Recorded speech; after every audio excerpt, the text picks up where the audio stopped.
Bonjour et merci à Maria. Ouais, en effet, j'ai travaillé au LERM pendant 20 ans pratiquement, avant que Mélanie arrive. Euh, ce travail au LERM pendant 20 ans a donné naissance à une société à l'époque qui s'appelait Arkeia et qui m'a permis de développer différents types de béton dans le domaine du mobilier, du design et d'être un peu cuisinier du béton. Et suite à ça, je suis arrivé à Luma. Le contexte, donc, euh, Lelo, c'est un atelier avec ma compagne qui s'appelle Laurence, qui allie ingénierie et démarche artistique. Et ça nous permet de faire différents types de projets qui vont de la création de nouveaux matériaux à la réalisation d'objets, en passant par l'impression 3D et la mise au point de process un peu atypiques.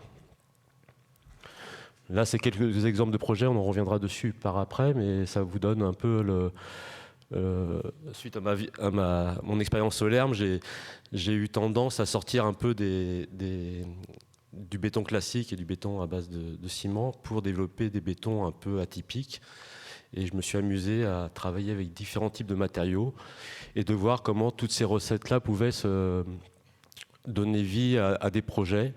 Du béton très classique, comme on peut le voir sur un portail en bas au milieu, des bétons à très haute performance, jusqu'à des bétons salés, comme Maria en a parlé dans la tour. L'objectif, c'était de repenser les usages des matériaux. Et j'ai découvert le plâtre en travaillant au LERM il y a 20 ans et aussi avec l'atelier Bouvier que vous verrez par après. J'ai découvert que ce matériau-là, c'était vraiment un matériau assez unique et qui avait de nombreux avantages, à la fois esthétiques, mais aussi de mise en œuvre. Et un impact aussi très, très écologique, on reviendra dessus par après. Après, les défis de nos projets, c'est de mélanger les aspects techniques, artistiques, écologiques et économiques. On a eu différentes discussions juste avant. Après mon expérience au LERM, du patrimoine, de comment les matériaux évoluent, de la durabilité des matériaux, de la composition des matériaux, de la chimie des matériaux, j'aime faire ce mélange-là pour optimiser les process et de se dire, à un problème économique, on peut trouver d'autres matériaux plus économiques. À un problème technique, on peut trouver des matériaux plus techniques, etc., etc. De faire évoluer la formulation ou l'utilisation de matériaux en fonction du projet. Et de ne pas se dire on utilise du ciment systématiquement, on utilise de la chaux systématiquement, on utilise du plâtre systématiquement, mais de se dire quel est le matériau le plus approprié au projet dans lequel on doit répondre. Là, c'est quelques exemples. On peut peut-être aller voir le lien sur le site parce que je n'avais pas mis les photos. Donc là, oui, on a fait différents enduits sur la tour. On peut descendre. Et après, c'était plutôt portfolio si vous pouvez. Là, c'est un sol qui a été fait à Venise suite à une exposition qu'on avait fait aussi à Arles. Dans la Grande Halle avec l'artiste Pierre Huyghe, où l'objectif c'était de formuler un sol le plus économique possible. Le cahier des charges était économique, noir et avec des nuances.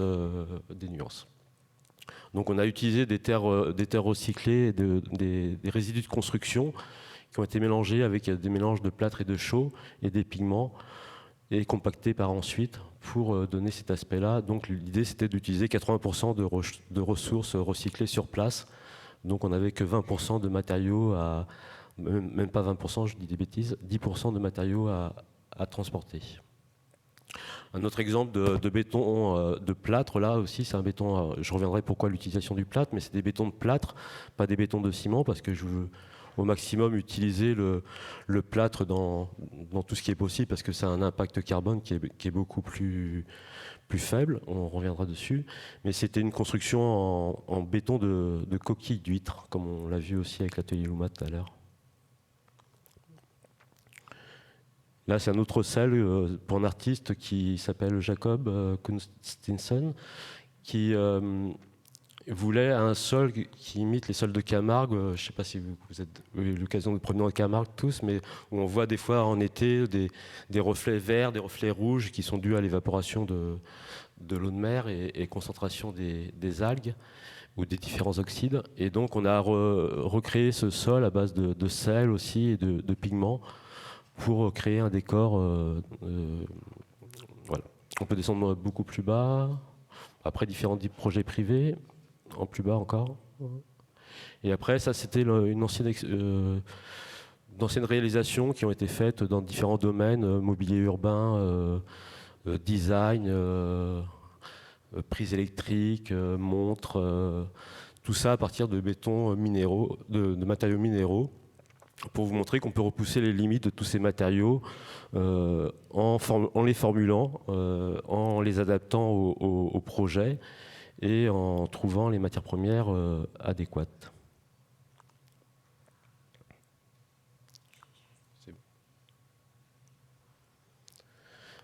Donc après, une autre utilisation que j'ai découvert aussi à l'atelier Luma, c'était l'impression 3D, et ça me permet maintenant de réaliser aussi des objets et des moules pour des pièces uniques. Avant, on avait tout le temps tendance à faire des moules en silicone avec des chapes en plâtre, enfin différentes étapes qui sont assez lourdes et complexes, des fois pour des séries assez limitées.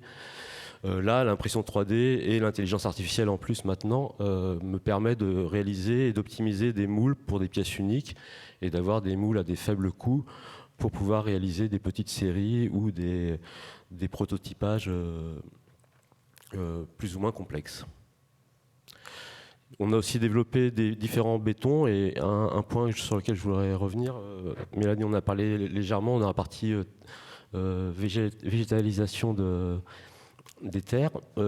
J'ai aussi développé ce qu'on appelle un béton compostable, c'est-à-dire l'idée c'était avec Bassmetz dans les années 2016-2018, lors de la construction de la tour, il y avait une idée de créer des structures en béton qui soient dégradables et qui puissent permettre de planter de la végétation et après se dégrader pour donner naissance à un paysage sans béton.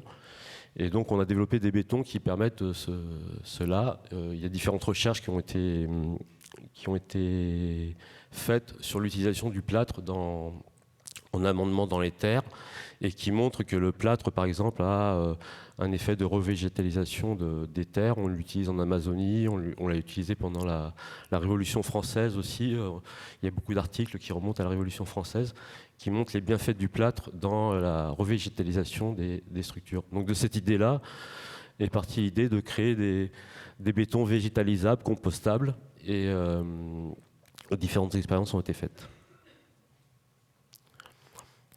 Ça, j'ai déjà vu. Pourquoi le plâtre? Parce que je travaille avec tous les matériaux, autant le ciment que la chaux, que tout ce qui est minéral ou hydraulique. Mais je suis tombé amoureux du plâtre dans les années 2000 avec l'atelier Bouvier et d'autres ateliers de restauration où j'ai découvert tous les avantages de ce matériau, à la fois son technique, parce qu'il n'a pas de retrait, il est régulateur d'humidité, il prend vite, il est blanc, etc. Mais aussi d'un point de vue écologique, où c'est le seul matériau disponible qui est complètement recyclable. C'est le seul matériau qui, lorsqu'il est déshydraté, devient réactif, et c'est juste une déshydratation, contrairement au ciment où c'est une décarbonatation, donc on rejette du CO2. Le plâtre, on rejette que de l'eau quand on le fait cuire, et on le fait cuire qu'à 250 degrés, alors que les ciments, c'est plutôt 1300, 1350, et la chaux, c'est 1200, entre 1000 et 1200. Donc il y a un gros delta entre cuisson du plâtre et cuisson des autres matériaux hydrauliques. Et le deuxième point, c'est qu'il est complètement recyclable. Comme on n'évapore que de l'eau, quand on remet de l'eau, il se réhydrate, mais après on peut réévaporer l'eau. Alors qu'avec le ciment, on peut faire des granulats derrière, mais sinon il faut le recuire pour avoir cette...